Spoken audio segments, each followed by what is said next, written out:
2 Samuel is the continuation of 1 Samuel. They were once one book, and together they are the best book of history in the Hebrew Bible and one of the greatest works of antiquity.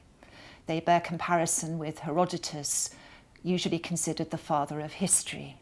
One of my favourite stories is that of King David and Uriah the Hittite, who was a general in his army. A great general who had a beautiful wife. And while Uriah was away fighting, David had an affair with Bathsheba and made her pregnant. He therefore called Uriah back from the fighting and tried to persuade him to go home and therefore sleep with his wife, thus covering the fact that she was pregnant with David's child. Uriah refuses to do this, and so David has him sent to the front with a secret message to Joab saying, put him in the front of the fighting, i.e. get him killed. Which happened. David married Bathsheba. They lost the first child, but the second was Solomon, the great king. Happily ever after, you might think. But it's a very subtle and interesting story. And you, the reader, are made to figure out exactly what's going on. It's very clever. So it starts, for example, by saying, the beginning of chapter 11, in the spring of the year, the time when kings go forth to battle, David sent Joab and his servants, and they besieged Radah, but David remained at Jerusalem.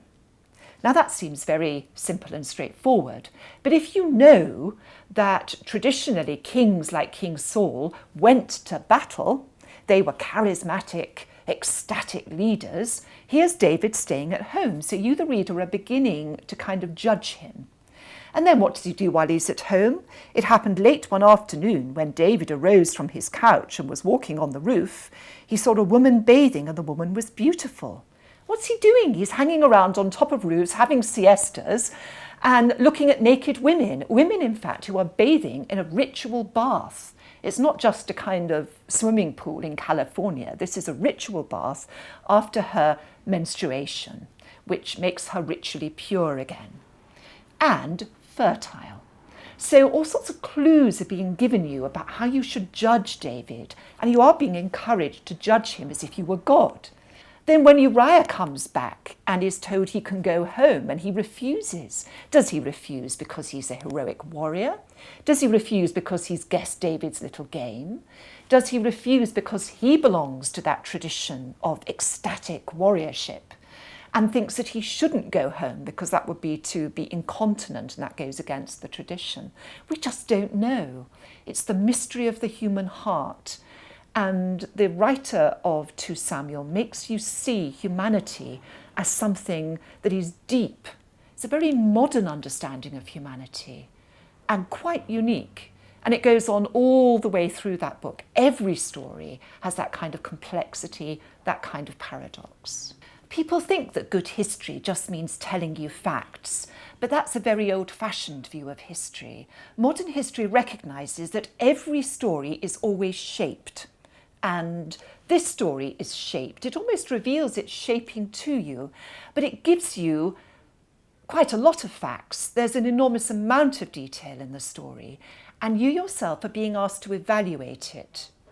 And I think that makes it brilliant history. We don't know who wrote the book of Samuel. Traditionally, it was actually attributed to the prophet Samuel, who appears as a character in the first book, so that would have been a bit difficult since he dies halfway through 1 Samuel.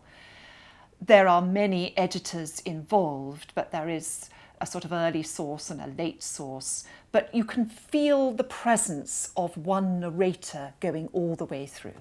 The book of 2 Samuel also tells the story of David's son Absalom and the way in which he waged battle against his father, the dreadful story of the rape of Tamar by her half-brother, whom Absalom actually gets vengeance on behalf of her, and how this tears the family of David apart.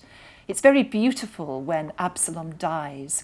David, who is rather a cold fish in many ways in relation to his family, calls out, "Oh, that I would have died for you, Absalom, my son, my son." You can hear this voice of tragedy coming right out. David is a flawed character. 2 Samuel makes no attempt to cover over the flawed character that David is. And that's partly why it is such good history, that it shows all the characters in their tragic grandeur and also in their complexity.